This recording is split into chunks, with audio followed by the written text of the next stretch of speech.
Yes, people, how are we? How are we? Happy Monday. Before we start, smash the like and share button always. Road to 500. We will get there eventually. Keep smashing it. Keep smashing the content out. You know the score. The football, still on cloud nine. Absolutely fantastic. We're going to delve into it anyway.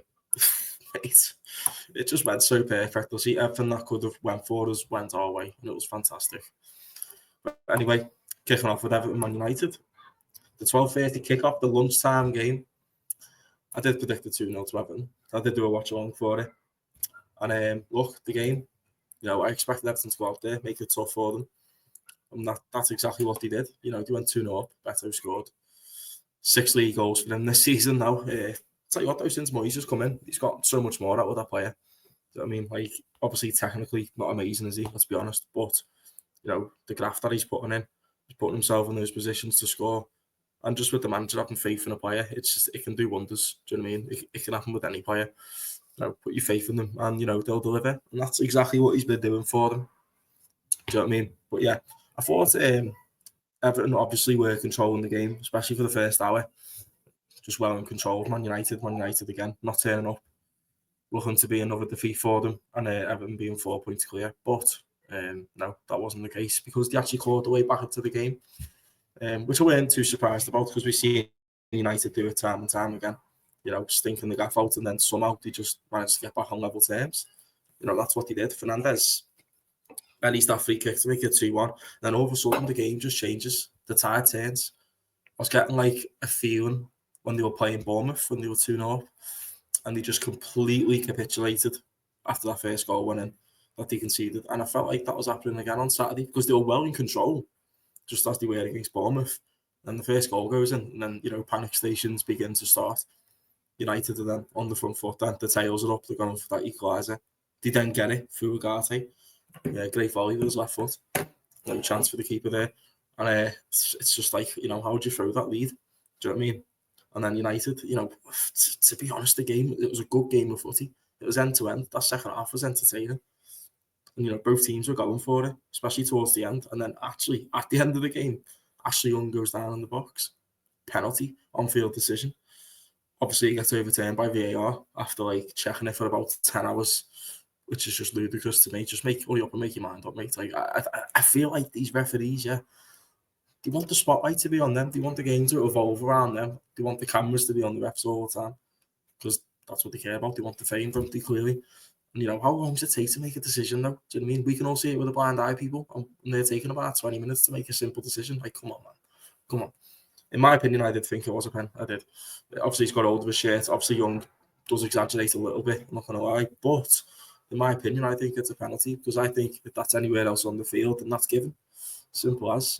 Obviously, would have won against the run of play a little bit for them to make it 3-2, but on the whole course of the game, you'd probably say it was deserved because they were the better team for most part of the game. But obviously, VAR said, no, you're not getting a pen. And they ultimately got denied a last-minute winner against United, a team that they don't do too well against in recent times anyway. Obviously, I feel like they would have buried that pen if they would have got it. Of course, they would have. But, the game ends 2-2 and it was entertaining. Now, bloody hell. The 3 o'clock kickoffs were mad, weren't they? Absolutely mad. Obviously, we expect Tottenham to beat Ipswich. For me, the 3 promoted teams that come up, Ipswich, Leicester, Southampton, are going straight back down. Just like how Luton, Sheffield United and Burnley went down last season. I just feel like the quality between the Championship and the Premier League is just so far ahead. It's unbelievable. So, obviously, these teams that are coming up just aren't standing a chance, in my opinion. Palace beating Fulham, decent win for them. They're well safe. No chance they're going down after the dodgy start, of course. Southampton, 4-0 home to Brighton. Again, conceding pure goals. 9 points, I think they're on. 9 points. Is that Derby's record? 9 from years ago. Because I really can't even see Southampton beating that. Can't even see them winning another game between now and the end of the season. I just can't. I really can't. But, you never know. You never know. Maybe a few draws. But, yeah. Bournemouth losing to Wolves. Wow. Obviously, Bournemouth go down to 10 men. But Wolves, they're safe, man. They're safe. I don't like Ipswich, they're the best out of the 3 in the relegation zone at the minute. But it's not enough. They haven't got enough to stay up, in my opinion. I feel like Wolves are fighting more. Matheus Cunha signing a new contract, doing bits for them. Always new managers come in. sorted them out a little bit. Obviously, he's gone with this whole three at the back bravado. Seems to be working kind of for them. Obviously, they gave us a hell of a game at Anfield last Sunday. But we'll touch on our game in a sec from yesterday. But Arsenal and West Ham is the one I want to talk about, people. Arsenal, West Ham. What on earth happened? I did not expect it. I thought Arsenal caused them win 2-0. And they lost at home to West Ham. And a lot of people, including myself, thought they were going to win that game. Another 3 points, and they were going to close the gap down to 5 after us, like having our little few draws here and there. And I hope to God that was just our little blip. Do you know what I mean? Because if it is, then I'll be more than happy to take that as a blip. Seriously, a couple of draws. I do lose my head a little bit. Sometimes I do go over the top. I know I do. But I own that shit. Do you know what I mean? I own it. Hold my hands up and I'll go, you know what? Maybe that was a bit overreactionary, but I can't help it, to be honest. I'm too emotionally involved in the game. So, yeah, maybe just take a breather next time and look at the bigger picture. Note to self and all that. But yeah, 1-0 to West Ham. Jarrod Bowen with the goal, obviously back from injury. Obviously got that injury against us. Thought he was going to be out for a while, but he's back in the team now, firing. And yet again, West Ham put a dent on Arsenal's title challenges. 3 seasons in a row now. Obviously, the first one, Arsenal 2 up at the London Stadium. Ends 2-2. Last season, 2-0 at the Emirates. This season, 1-0 at the Emirates. Arsenal get a red card. Lewis Skelly, what's going on? Another red card for them. To be fair, the Wolves one wasn't really a red, to be honest. But this one was a clear red. Didn't even have to go over to the monitor to check it. We all knew it was a red card. You give him a yellow at first. Do you know what I mean? You give him a yellow. But, with Arsenal, I think they had, 2 shots on target at home all game. Now, you can lose a game, yeah, whatever. But it's the manner in which they lost the game.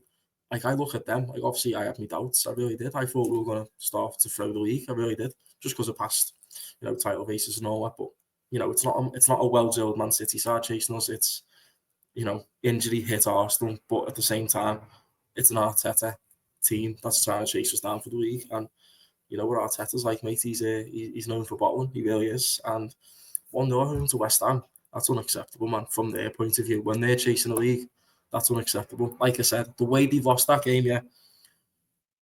I watched the game. I watched the last half an hour when I got home. And obviously, they were 1-0 down. They're meant to be chasing the game.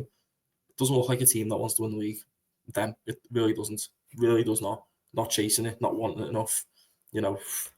Passing it backwards when they actually should be going forwards, trying to get a goal. But I was just sat there and I was like, you know what? After watching that, I can't see them catching us. I can't. I just can't now. I have my doubts, yeah, I did. Not long ago. It's mad how much things can change in the space of a week in football. Not even a week. Half a week, 3-4 days, something like that. It's mad. So disappointing from them. I think that's really put a massive dent in their title challenge, obviously. But, still games to go, but it's looking very, very bleak for them now. And it's good for the Redmen, because I feel like that result Saturday give us a lift for yesterday's game against Man City away. Give us a lift. And my God, it did, because we want to move on to that game now.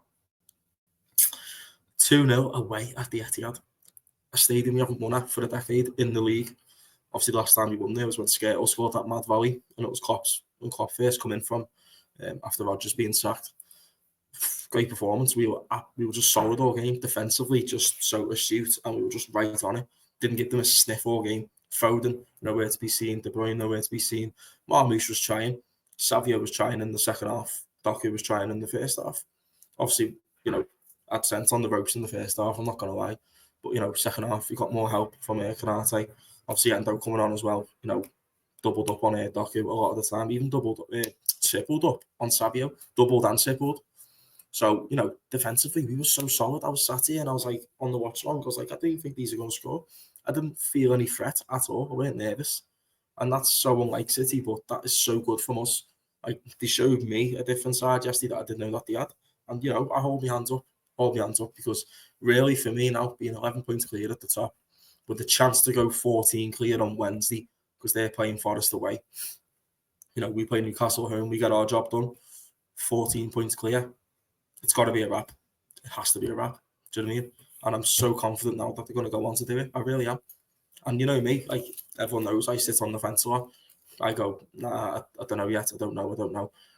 But, that result on Saturday, then us winning at the Etihad yesterday, making a statement, sending a shockwave out, is just absolutely huge. And, look at the games that we've got left, the home ones. You know, the 12th man will be there 100%. It's going to be bouncing on Wednesday, absolutely bouncing. And that's what the players need, man. And I'm sure they're going to get it because the fans are impeccable. Do you know what I mean? Always. The 12th man will be there on Wednesday. I just can't wait. I really can't. I'll be live for that one also. Just well done to Liverpool, man. Just well done. It makes me proud to be a fan of that club. It really does. You know, just such a great win. I'm just so made up with it. I was absolutely buzzing last night. I still am. It's a tough ground to go to and win. As bad as they are at the minute, it's still a tough ground and a ground that we've always struggled at. The amount of times we've gone there and just got levered, mate. Do you know what I mean? We owed them one. We really did. And I'm just so happy that we did it. I am. That's 11 points clear now. Obviously, they've got a game in hand, but they play Forest on Wednesday. If Forest beat them, which I think they've got a very good chance of doing so, I'd see them more as a threat to us for the title. But then again, if Forest win and we win, it's 14 points. It's too much at this stage of the season, I think. It really is. You know, a lot to look forward to. Obviously, the few draws here and there. I did start to panic a little bit, I'm not going to lie, just because I've seen us get overtaken from this position before. I just didn't want history to repeat itself. But obviously, you know, taking into context, it's Arteta chasing us down. It's Arsenal. Are they going to overtake us? Probably not. I probably should have knew better, to be fair. But, you know, it's, you know, still learning, of course. Still learning. But, yeah, Newcastle and Forest, 4-3. What happened there? Forest in the first half went to mush completely. They went a goal up. Great goal by Hudson-Odoi, by the way. Absolutely brilliant goal. And then bloody Newcastle just went on smoke, playing amazing football in that first half. And then I sat there at half time and I was like, you know what? Like, I feel like Forest can still get back in the game. They can. Get a goal early, second half, make it interesting, then get another one. Because Newcastle will start to panic then. And you know what? They nearly did. But I think Milenkovic got a goal around the 60th minute mark or something like that. Got themselves back in the game. And then they got another one late on with Yates. And then I was like, ooh, how many minutes is he going to add on here? I was thinking about 7 or 8. And then he only added on like 3 or 4 minutes, something like that. And I was like, oh, wow, that's not enough time then. But you could tell Newcastle were panicking. Do you know what I mean? They were panicking. And Forest nearly brought it back to 4-all. But, you know, Forest, when they get beat, mate, they're a wounded animal. And they'll come back on Wednesday strong. Trust. They got beat by Bournemouth 5-0 a couple of weeks ago. Guess what happened the week after? Bang, 7-0 against Brighton. So they're going to want to get out and do some damage to Arsenal on Wednesday. And I hope they do. And I hope we do our job as well. I just can't wait. Yeah, exciting times. You know, it's just mad how many things can just change in the space of a few days. It really is. It's unbelievable. Just well done to the Reds, man. And yeah, great weekend of footy. Big love to everyone that likes, comments, shares, subscribes. Legends, the Warriors, just contribute massively. Appreciate it. And I'll see you Wednesday night for the game. Peace out, people. Take it easy.